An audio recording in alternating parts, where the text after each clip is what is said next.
Thank you for listening to Depictions Media Radio.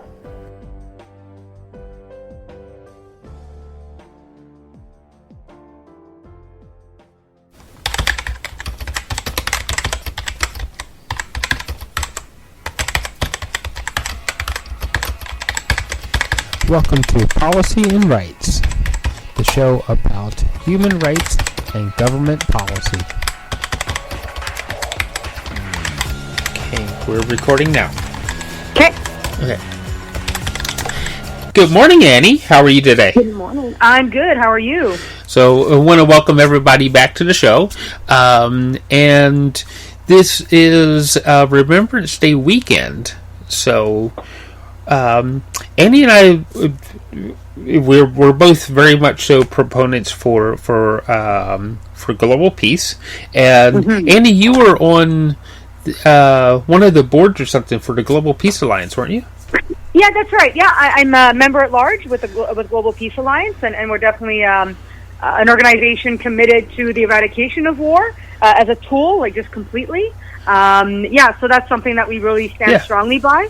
Because of, I would say, the experiences that we hear from people, that are refugees, that are stuck in war zones, from veterans that have to deal with the aftermath of war. So we really do stand strongly and do a lot of work to bring forward those conversations rather than just always, commemorating sacrifice, kind of celebrating war. For us, it's a little bit more about how do we unpack the reality of war and kind of dedicate ourselves to never having such a situation again. Yeah. I will roll back the clock on myself for a little bit here. I was once an air cadet and also in the U.S. ROTC. Me too. And it was a great opportunity to pay for a lot of schooling and things like that. But what I'm also going to say is that it's not necessarily the soldiers that we need to actually affect in this. Is our government that we need to affect, because the soldiers are going there because not just because of a belief, but they're also going there because, hey, they received orders. This is what you're going to do. And I heard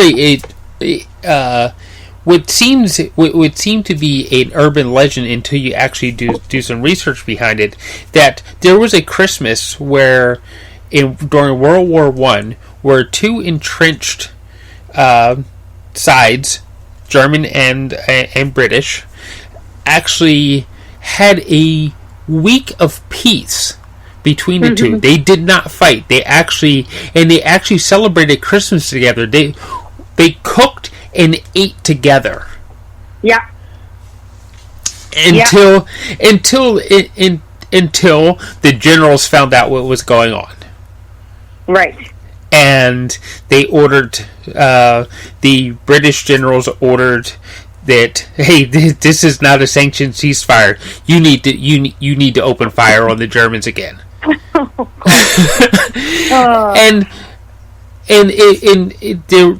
There was a bit of a warning to what was going on, that the British, they always had a band come along to play certain types of music or whatever to keep the troops incentivized, and they played the German national anthem, and as they the band played the last note, then the British began to fire back onto the Germans. Right. And the whole thing started all over again. It's but if we were to take some of the propaganda and stuff out of what is behind war, and we just let it be people just interacting, we wouldn't have these horrendous things. No. And we have to understand that, like, war is not inevitable. We are not meant for war, and I think the trauma that we see, the intergenerational trauma from those suffering from genocide, that, is often part of war, like legit, actual war. I'm not saying there always has to be a war, but we've seen that happen time and time again, from the Rohingyans to the Jews to the Armenians. Just the list goes on and on. Mm-hmm. But at the same time, that why do we always go back to this? Because we know what war does, and I don't. How often have we actually had a winner, quote unquote? So we know that that's not the best solution for our problems, whatever they may be. And I'm not talking about like white supremacy or things of that nature, but when they try to sell us a war on the need for resources, or there's some boogeyman somewhere in the world, these things are often lies. They're often created to, as you say, like propaganda, to make people want to join, right? To make people think this is a legitimate war, and I'm defending the rights and the honor. And sadly, from the political front, that really rarely is the case. And we need to be critical about that. It doesn't mean that we don't look at the experience of soldiers. In fact, it doubles down on their experiences. They see the horror, and we see, you're right, the examples in World War I. I think there's a lot of examples where soldiers took it upon themselves to kind of reach out, to see through the fog, right? They call it the fog of war, and to realize that, the so-called enemy that they had, maybe wasn't that, that big of an enemy as they thought, and yet it's usually quashed, right? The relationships that are built, or the experiences they have, that kind of make them think, wait a minute, right? What am I here for? Who are these people? What am I doing? And I would say that in modern cases, Afghanistan, Iraq, etc., we see that post-traumatic stress, disorder even stronger, because they're amongst civilians, right? That they're no more front line. So when you see families, right, trying to survive a war, but you're told that's your enemy, talk about really, really doing a number on your brain, right? Mm-hmm. And so to me, it's always about that. It's like when I listen to veterans and those that have suffered through war, those that might not have picked up a weapon, but were there. What of their stories? Like, what can we learn from that to try to point out that war in itself is problematic? And so just that idea that we can't just think that war has to happen. It really doesn't. But that's up to us to really dedicate ourselves to a different way. Right. Okay, so what is actually inevitable, because conflict does happen, but what is actually inevitable in conflict is two sides sit down and negotiate the resolution to the conflict. They talk. That is inevitable. Why can't we just skip all the killing and the destruction part and get straight to the talking? Yeah, was it President Truman or Eisenhower? My apologies. That kind of pointed out that if we let this military-industrial complex grow, this is a man who was, I believe the general for the entire Western operation, right, in World War II. Yes, he was. The future. Yeah, he predicted the future. And he was like, man, if we let this keep going, I'm just paraphrasing now, if we let this keep going, we're really going to be in a big mess, right? We're going to be just beholden always to those interests. And sadly, that's what's been happening. Because why does Canada, a country so proud of its peacekeeping tradition, decide to sell weaponry to Saudi Arabia, right? As an example. Right. Why do we have towns in the United States that, they are almost solely, their economics are solely connected to that military-industrial complex? That if you were to say, there's peace on earth, perfect world, peace on earth, we're never going to have war again, we'll always use diplomacy, so that means you need to shut down the following, factories, and those people would freak out, right? Because, well, how are we going to make our money now? So it's sad that the militarization that we often think is outside of us is not. Our societies, our countries have become, part and parcel of building up that military might. And so I wish, I think people can see that diplomacy works better, but sadly, when the money's rolling, when you're thinking about industry, it gets to be very muddied. And it's sad that Canada, which I do think has has a role to play in pushing forward with diplomacy, through talking, not to resort to war. I sadly see too many examples of us just being okay with supplying wars and kind of helping out in those endeavors rather than actually taking a strong stance and saying, no, we're not going to feed the monster. We're going to get off this ride and actually try to create something better. Yeah. And of course, again, that's something better being, let's just sit down and diplomatically and talk. Yeah, exactly. Then that's and again, that's the inevitable part that we have to sit down and eventually discuss what the next step is going to be. Yeah, yeah. So, and we know it's possible. I was in Europe recently with students going to Belgium and France, Netherlands, visiting the battlefields, and the Chinese premier, was visiting Paris. Man, the flags were everywhere, and there were many Chinese diplomats that were visiting, and they had all these high-level talks. Like, it's funny that they love to use that for their, for their propaganda, for their, photo ops. We see that, right? Even, God forbid, Trump visiting Kim Jong-un, right? Yeah. So it's weird how they use it to prop up these narratives. And then you go, okay, well then let's say if there's North Korea is an example, and so is China. When we're talking about human rights, and we're talking about the starvation of millions of people, like, why can't those talks actually mean something? Why can't they go beyond the photo op and actually say, no, we are legitimately trying to discuss these issues? I don't think that's the case many a time. No, it isn't. And I think sometimes what we need to do is get over the fear that he's going to pull one over on us. Yeah, that's true. Yeah. It's like, I need to hold back just a little bit instead of let's just lay it all on the table and discuss it. Yeah. It's like we all have the same basic needs. It's like food, water, security, and that's the thing. Is okay if you put this and this on the table, that will make me feel secure. Yeah. And once we make the fear disappear, isn't a lot of this hatred and despising each other going to disappear once we eliminate fears? And thus, I don't see if we love or at least respect each other, I think fear disappears and so does the war. Yeah. I think you're absolutely right. And I think fear is connected to how we build our patriotism, right?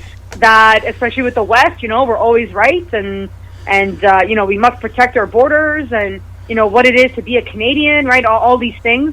That only lends itself to more fear, sadly. So how do we even, the fact that we believe in these borders is a problem, right? And that is absolutely that garrison mentality of like, this is mine, don't touch it.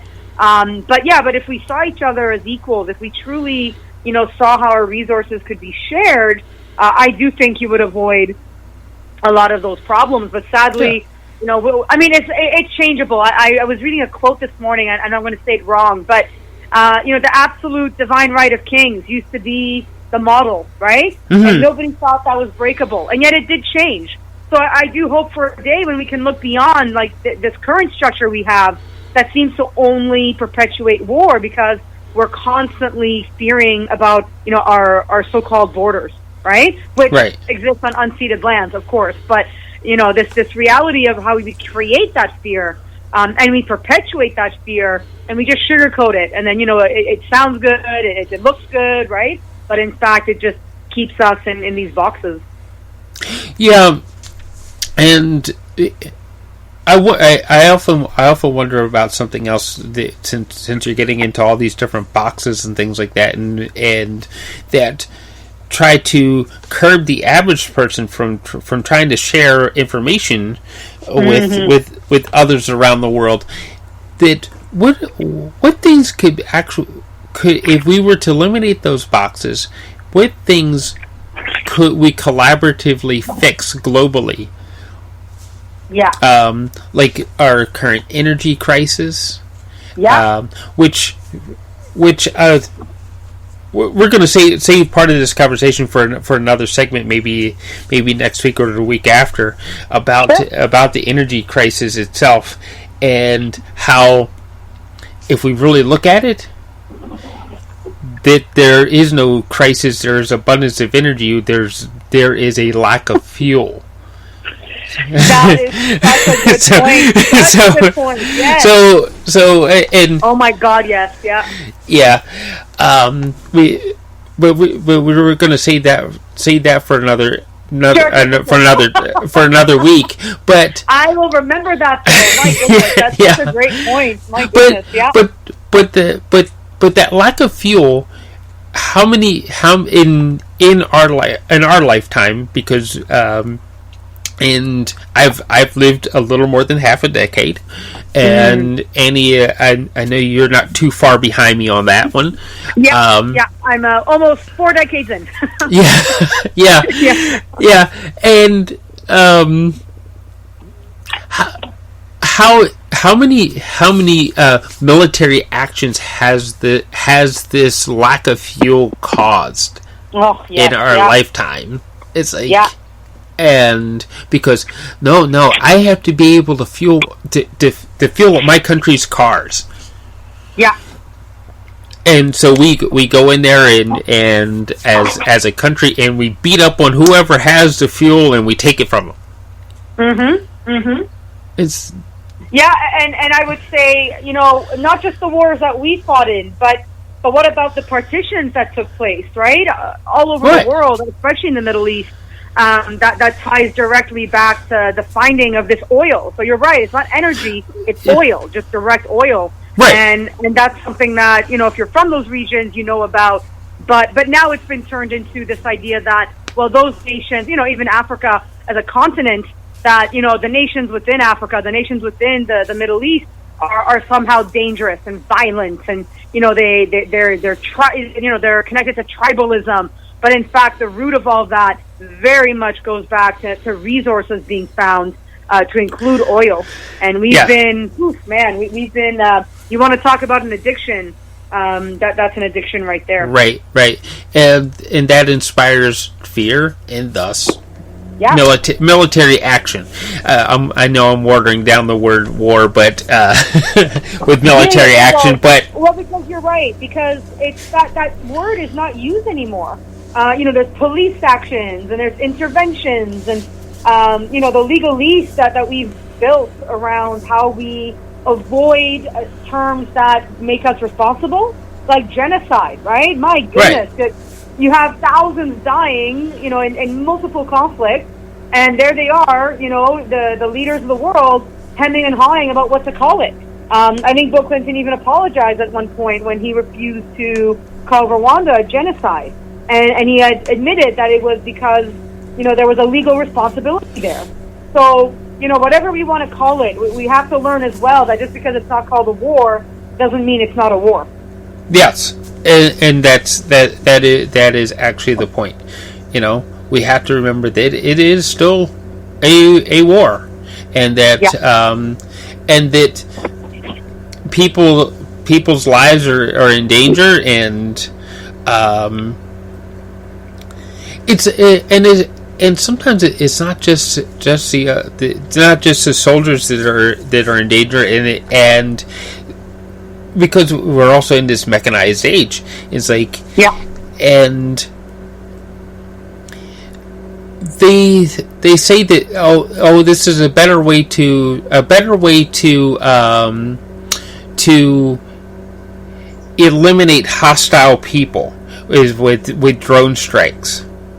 Yeah, and I'm going to change a little bit about the discussion, and with what happens to people who actually either one step into the zone after the mass destruction and many lives have been killed, and those who actually get to see pictures of what happens, because these people who are doing these drone strikes, they don't know what it looks like until they see pictures later on.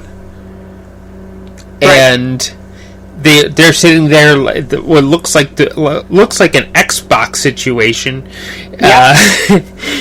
flying his drone. Boom! It's like, hey, I did my job. They walk out of whatever building it is, and they go home, eat a pizza, drink a beer, just like nothing ever happened, until they see the pictures of what really did happen. Yes. And we know that, right? Like, there's been, I'm sorry, I don't have the specifics, but there's been some stories out there about how even those drone strike operators, they're getting PTSD, right? Because you can never truly, I think that's the lie about the gamification of the world. Like, yes, we're more desensitized, undoubtedly. But, again, we haven't evolved that much that we don't know the consequences of our actions.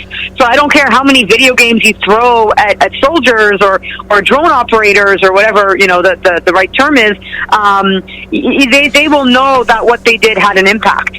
And we have to stop believing that somehow this is a safer way to do war, right? Oh, we're going to use robots and now it's safer and it keeps our soldiers safe, but all we're doing is actually making it a lot easier to hate each other, but without removing the consequences. So those people will also need help, right? We sow that fear, we sow that white supremacy that is often at the root of all that, and that's scary to me. I was in the ROTC as well in high school. I have friends who serve in the military, but also as an Aboriginal teacher advocate at my school, and even as a teacher, that idea of like, should I join the military, right? And how that's being sold to our students, right? And what does it mean if all they see are, someone sitting in a building somewhere, doing their job, able to stay home, like I worry that that's almost like a selling point, right? Right. Oh, so I don't have to really, quote unquote sacrifice, right? And I think that's to say one thing. World War I and World War II were total war efforts, right? Like the entire world had to gear up and to kind of whatever it was, the home front, whatever, like it was all in. I'm not saying that's a good thing, but that's what it was. And I think these days, as I've told my students many times, here in Canada, it will be very rare that we are ever attacked, right? Just geographically, we're like in this bubble, and we're lucky. So we don't think about the repercussions. The war never comes to us. The war is always somewhere else, which is a very different, very dangerous way to think about war. That we always assume it's somewhere else, different people, right? And somehow we're the good guys for going in. And so that's something that I see in current day, where even soldiers, they're like, well, nobody knows where we even are, or what we're doing, or so when they come back, there's no sense of responsibility when someone has mental health issues or has been. Has suffered, physical harm. We don't get it. We don't get it, so we don't support the families. We don't really support the veterans with the needs that they do have, which I think, as a Canadian citizen, I always believe you support the soldier, not the war, because again, as you say, right, like a lot of times these are orders, and you can't say no to the orders. To do so is dissension, and you get court-martialed and all that kind of stuff. So I think we have to be very careful that we need to be very critical of war. But when these governments make these decisions and these soldiers go off, how do we step up when they return? I do think some of the biggest peaceniks in the world happen to be veterans, right? They because they understand it, they know the horrors of it, they see it in the victims that they've created, and so they usually come back with a very, at least for me, the people I know, with a very different mindset than this. Chicken hawk, let's go to war, false blind patriotism that somehow, everything will be okay, but not for the people that have to go through the war itself. Yeah. And, I recently recorded what would have been a World War II support. She would have been a support worker, and there's things in her story that where she pauses and it's like she's trying not to remember, but I'm making her remember, and she's just said some things that is like help people. It's like we couldn't help them. They were already gone. Yeah. You know, Yeah. and I've heard this from some other vets that when they actually got into some areas where maybe it was they were trying to actually stop a government for committing genocide. Right. That they said that there was no room to help anyone because they were the Walking Dead. They were so, their health was so far gone that yes, they're walking around, they may be doing stuff, but at any second they're just going to drop over, and that would be the end of it. There's nothing more they could have, no medication that they could have brought with them that would have fixed this. Mm-hmm. Mm-hmm. I've heard of that and that's very traumatic to see. Yeah. I can't imagine landing someplace thinking, hey, I'm going to do some good, and then realize it's like, okay, yeah, this isn't going to work. Mm-hmm. And it's hard for those who've never been in those situations to we could pass judgment, but what's the point in passing judgment? So. Yeah, and I often wonder what goes through the minds of the people training these folks to go to war. How deep do you have to bury your own feelings about it? Or how damaged are you that because you kind of shut that side of you down, you don't want to remember those things, that you just keep perpetuating the idea that, this is a good cause and it'll be okay, and you're doing your job, right? Like all these narratives that are pushed forward. I've wondered about that even with my own high school experience in a military program. One of my instructors was a Vietnam War veteran, and I've often wondered, like, how do you survive that, right? And then how do you then teach high school kids, to want to be part of that? Right? Because what you've just described, right? All these situations, and when your boots touch the ground, how quickly do you realize, whoa, wait a minute, right? This isn't exactly what I signed up for, or what I was told. Yeah, I've heard that from some my own family members who served in Korea or Vietnam, that it's not what it wasn't what they thought it was supposed to be. Yeah, they thought that there was this glorious thing, and that they would feel uplifted, and people would be grateful for everything that they did. Yeah. And I think that was one of the very first wars where the reality of the fact was that when people came back, they weren't grateful. No. Because it really doesn't go towards... rarely did the war achieve what it needed to achieve. It's those, and I'm not saying that it's a tough one to unpack. I'm not saying that war had a legitimate reason, but... well, let me put it this way. I'll give a rather harsh example.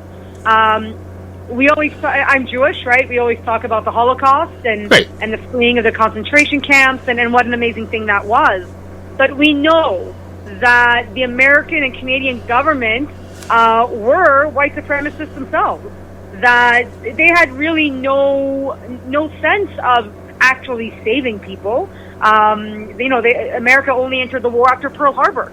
And we know that those concentration camps were set up in the late 30s, right? So you already had people being, and not just the Jews, but political prisoners and Roma and Jehovah's Witnesses and gay people, and the killing of those who were mentally disabled, like all these things. And so I often wonder about that. If your country's racist, if you're turning away the Kamagata Maru, you're denying the rights of Japanese citizens, Canadian citizens who are Japanese, and the list goes on and on. Oh. Right? Like, to me, there's a disconnect there, right? Yeah. You defeat Hitler, but you don't actually defeat his ideas. And that's a weird example to give. I think more modern times, with Afghanistan is, do we really understand the Afghani people and what is really needed? and how they need to rebuild themselves, and not just this, let's go into a foreign country because of 9/11, and then really not be able to resolve the deep-seated issues that need to be resolved. Right? Yeah. So there are different examples. They're apples and oranges, but I just find every war there's a disconnect. That no matter how you try to sell it, I don't know if those of us who are not affected by those wars directly understand, even what is going on. Yeah. Well, the first thing, if you're trying to sell a war, the first thing you're trying to sell is what the end solution is going to be, what the end goal it's going to be. Yeah. And that's how they get people to buy into it to begin with. Mm-hmm. It's like, but wouldn't it be the same if we were to sell? No, we're going to go over there and we're going to be diplomatic about it, and we're going to negotiate to get this goal. Don't you think we'd have the same public support for that? Oh yeah, like how wouldn't we, right? Right. And if you talk about how much of a patriarchal society we live in, this idea that somehow talking is weaker, that somehow you need to all be blustery and kind of go hard, it makes no sense. And that's actually part of the problem we have, is we keep believing that talking is not enough. And if you really denigrate diplomacy, which we know this in current times in multiple nations, where the State Departments, whatever they're called in those countries, are put down. They're often positions are left unfilled because the State Department really it's just a waste of money. The fact that we put down the UN is not perfect by any means, but in terms of these larger international superstructures that are meant to make diplomacy the number one goal. And yet we don't see them being celebrated like they used to be. And not that they really ever were allowed, Woodrow Wilson's idea for a League of Nations, that was never really allowed to flourish.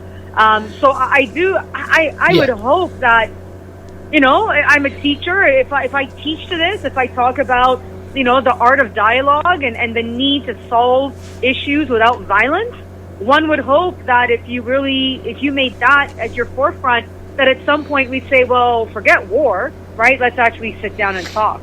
Mm-hmm. At least that's the dream. Yeah. So, we're going to wrap it up with that.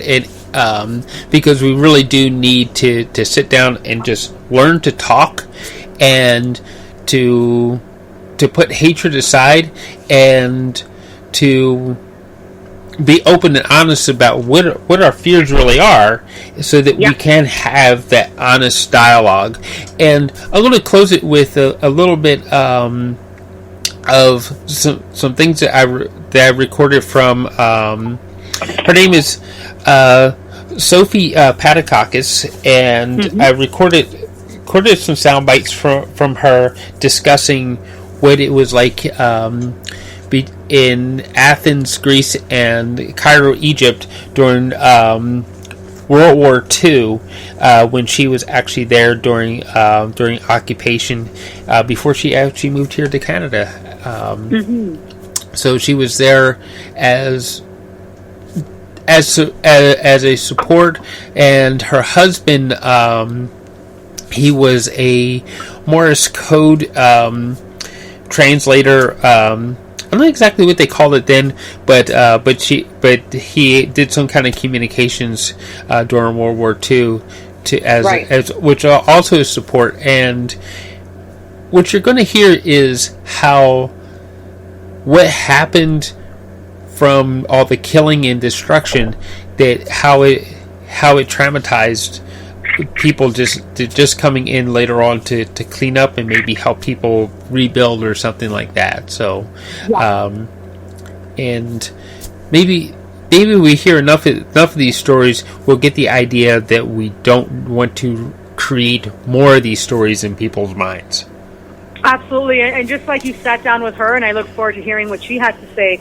I think Remembrance Day allows us some time to not just kind of salute and fly the flag and give thanks, but actually have a conversation with veterans.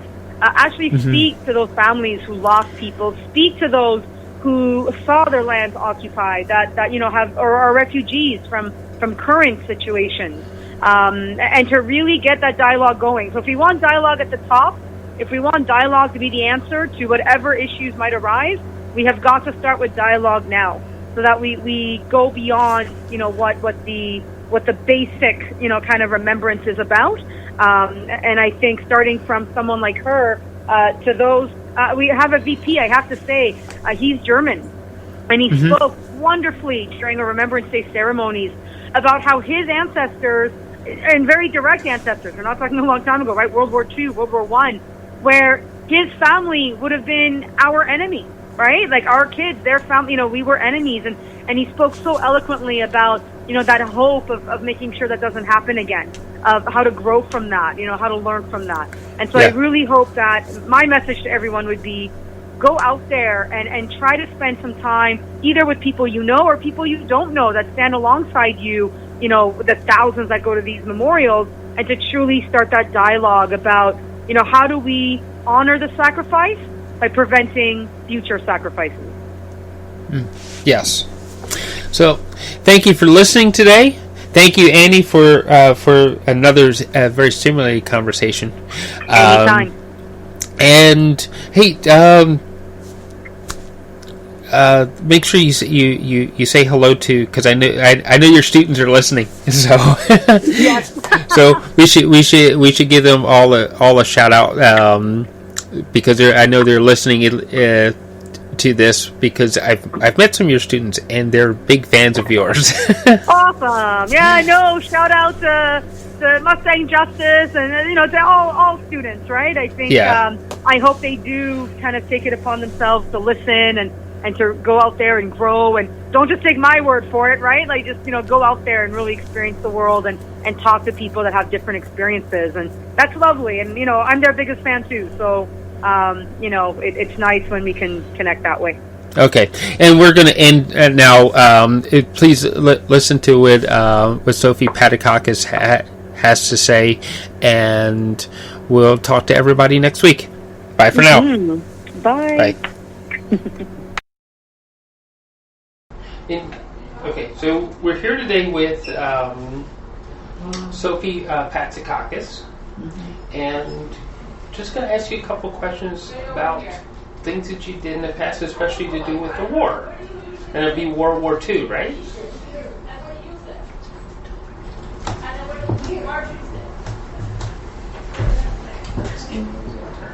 Okay. There we go. Okay. You were you served during World War II? Is that right? It was, I think. Yeah. 40. Yeah. 40. So, and what did you do during the war in Athens? In Athens? Yes. First of all, I wasn't in Athens. Oh, where were you? Because my parents and my relatives lived in Athens. Mm-hmm. But I was always somewhere else. And it's not a place that I frequented. It was when I went to school, or then I was in Athens, around Athens. Okay. So,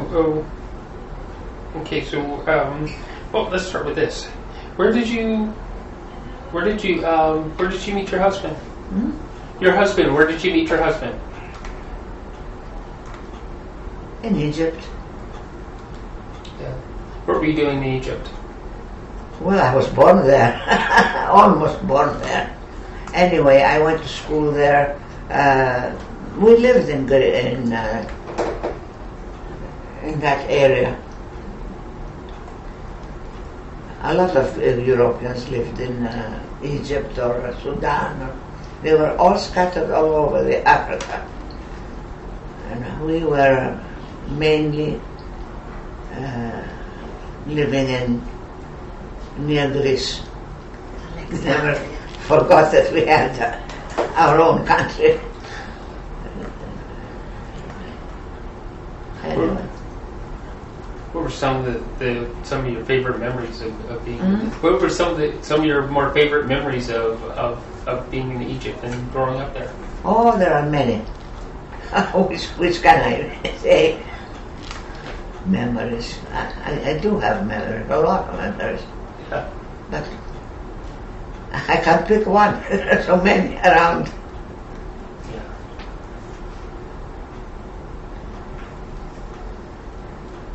Okay. Well, the most part of my life was in Egypt because I remember going to Scotch school, and I remember they were playing tennis. Certain, yes, there are a lot of memories there. Gee, you like tennis? I tried tennis, but it wasn't I wasn't too good at it. What were some of the things you were really good at? Well, I didn't have time to spend. I was usually an extra, going someplace or doing something. I didn't have any purpose that I could leave what I was doing. First of all, we were in the war. We were getting ready to fly to Greece. What did that mean to get ready to To fly? fly from Greece. Yeah. And that meant that we went to another place.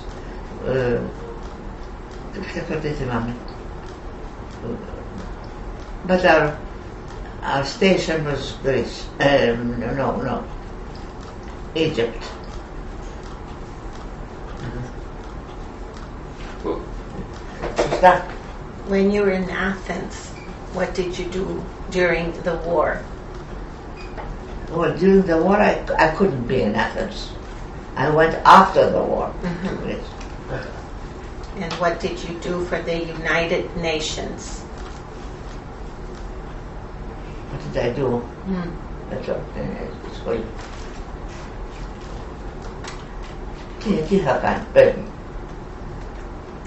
You drove a truck, an You mean ambulance. the ambulance. Yes. Yeah. I drove the ambulance. what did you see while driving the ambulance? What else did you say? What did you see? What happened that you were driving the ambulance? Well, I drove it in Cairo, not in Greece. Or I drove it when I was in Cairo. That's when I had it. Yeah, I remember that. I remember them. We had a railway near Cairo, and I remember they put me to exercising, getting up the train, near the train, and crossing over from one point to another. Yes, that was difficult. We were always on the lookout. It comes suddenly. Always on the lookout. Okay. Yeah. So your husband was a Morse code officer or communications officer or something? Of course we communicated with the officer. Yeah. We had to. Well, we lived in the same hotel, not always, but usually when we were in Egypt, we stayed at a hotel.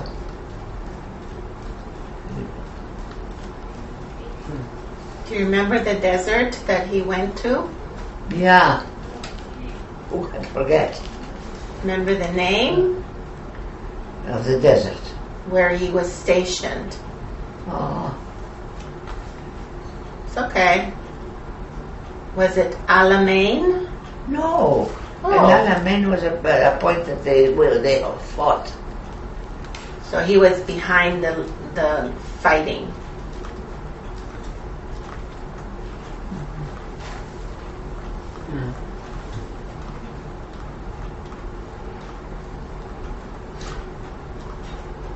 So how did you? It said something about people in Athens during the occupation. What did you do during the occupation of Athens? Were you there, or were you in Egypt? Occupation from whom? From the Hitler? Yes. Well, I remember that I wasn't in.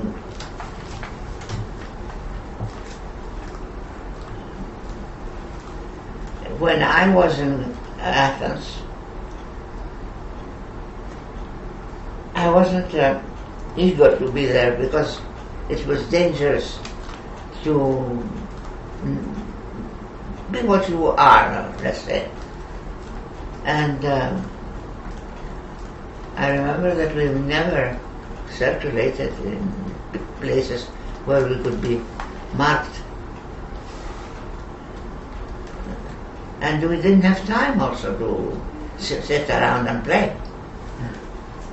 We were there because we had family to say one goodbye or something like that. Yeah, we were not easy at all.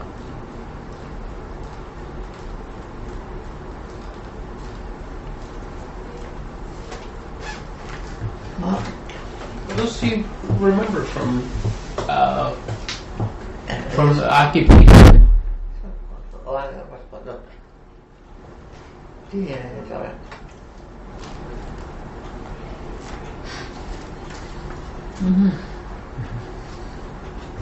Is there any really big memories that you have?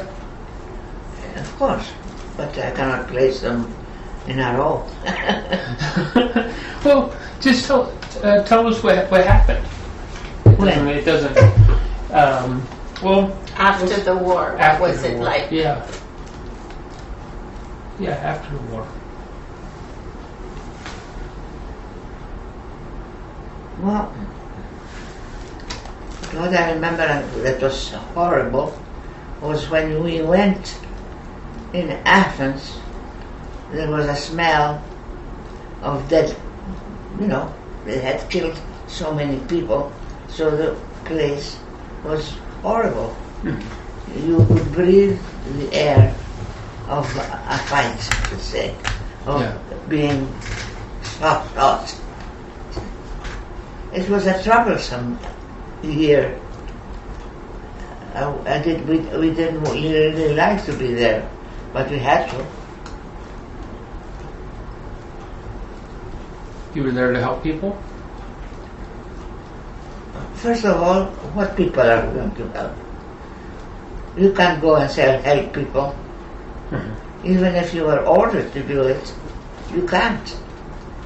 They have their families, their station, you can't go and take them up, lift them there and put them in another. Even if you were in the military, you couldn't do that.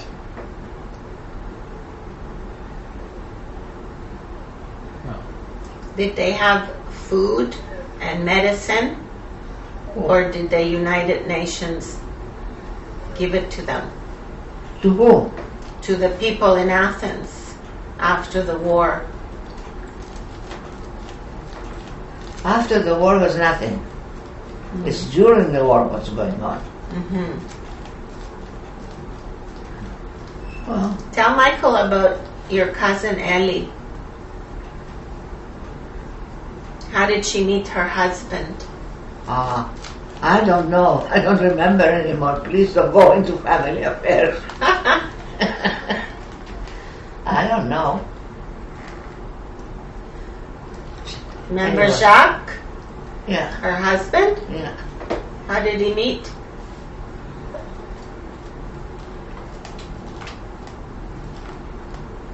Yes, details. I don't know. I don't know. That's okay, Mom.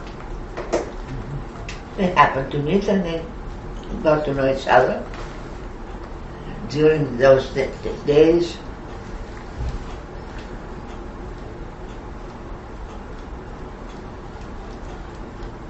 Do you remember he was Jewish? Hmm? Do you remember that he was Jewish? No, to tell the truth, I don't. What she told me is that they hid the family. Hmm? Her husband's family, they hid them in their house from Ah. the... Say that. Tell Michael that story. What I said? My aunt had a small house in Athens, but it was sort of funny because it had a stairway and you could be actually in two places at the same time because it was an enclosed Stairs. staircase in the middle of the house, and there were some rooms that were not very easy to locate because it was up and down. Usually they have also small dens that you hide your belongings that you don't use. So the house was made for a family. So we had a lot of baggage and we had to have our place to put them. Yeah. It was really a place that we could hide also because it didn't show that there was a secret little room, let's say, in a whole apartment, up and down. Yeah, it was nice. So who did they hide? Well, when we wanted to hide, we hid ourselves. But what about Number one. what about Jacques? Well, he had to hide too. Or he would, he could travel though. There was no restriction to that. So why did they hide them? Well, you don't go out and mark yourself right away. You know that they are very obvious, especially the Jewish people. They have manners, they get dressed well. I mean, you get to locate them right away. Because they always had an easy life. Not an easy life. Let's say a rich beginning. The parents, the grandparents before them were some very rich merchants, others lawyers. They weren't out of the blue. They had their living. They had a city with different nations in it. Yeah. So when they hid this family, is that when my godmother met Jacques? Is that how they met and fell in love? Yeah.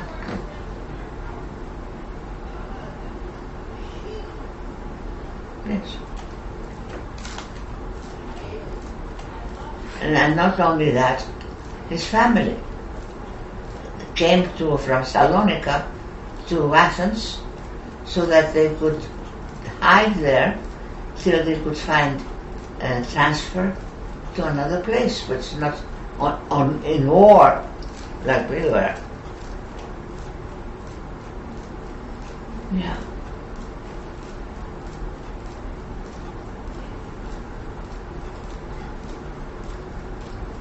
I remember we crossed the ocean to go to Athens from Egypt, and we had to silence the engines, and nobody was allowed to smoke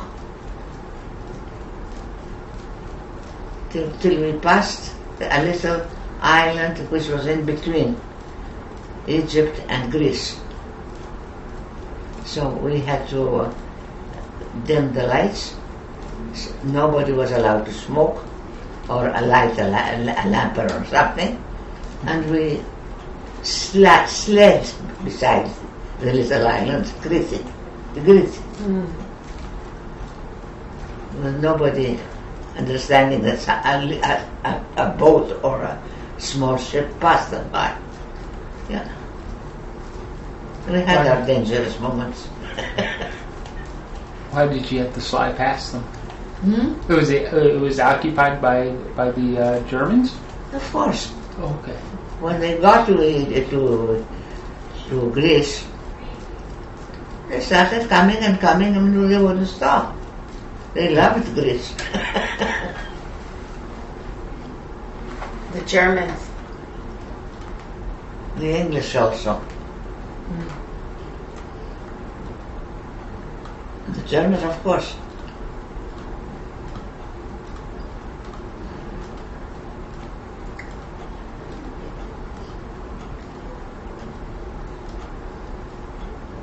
Where did Dad go after the war? Why didn't he go fight in Athens during the Civil War? We hadn't had enough of war. What are you talking about? We are too old. Finished. Our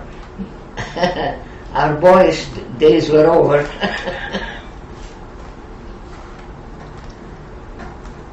Was Dad asked to go to fight during the Civil War? After the World War, there was a civil war in Greece.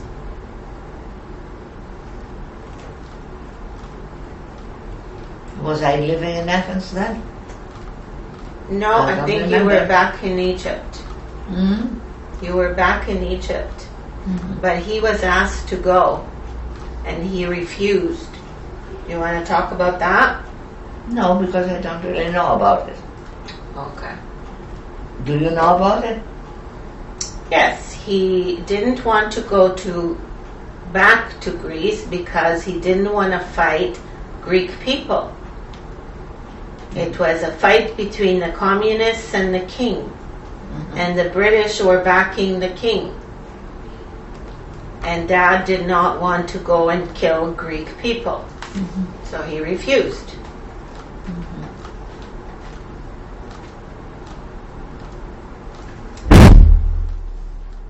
She knows but more than I do. Κουράστηκες? No. It's just that those days are so long ago that I have trouble remembering.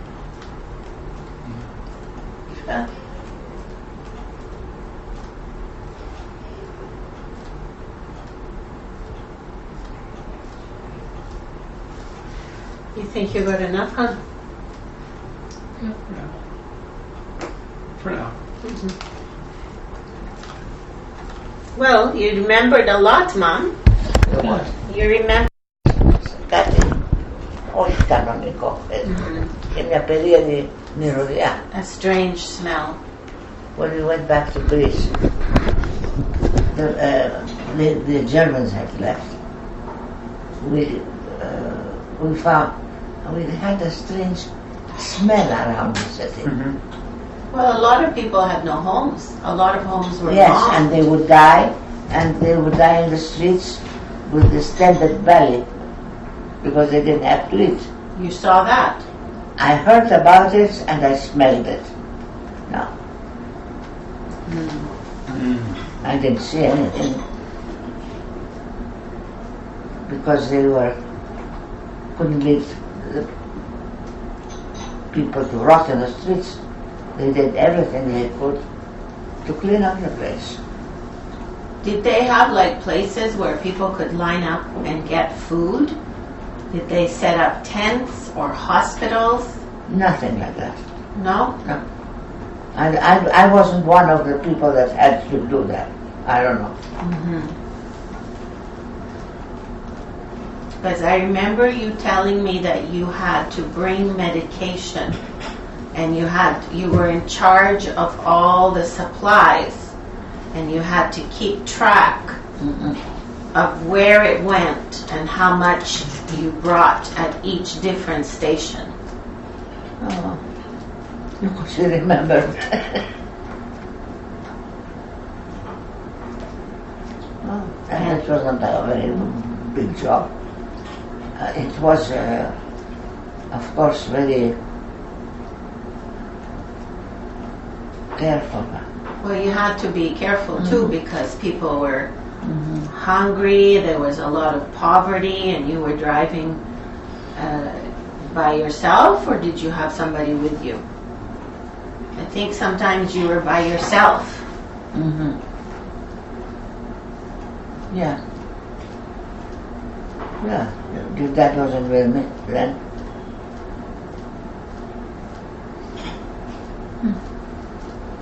She remembers things which I have forgotten.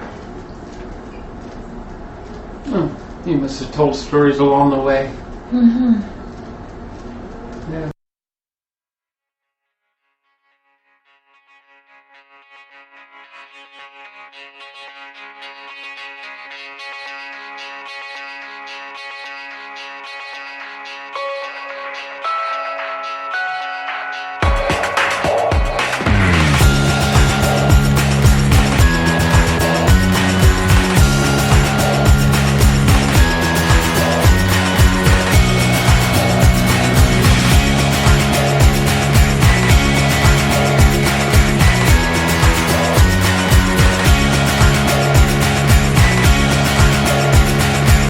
This show has been produced by Depictions Media. Please contact us at depictions.media for more information.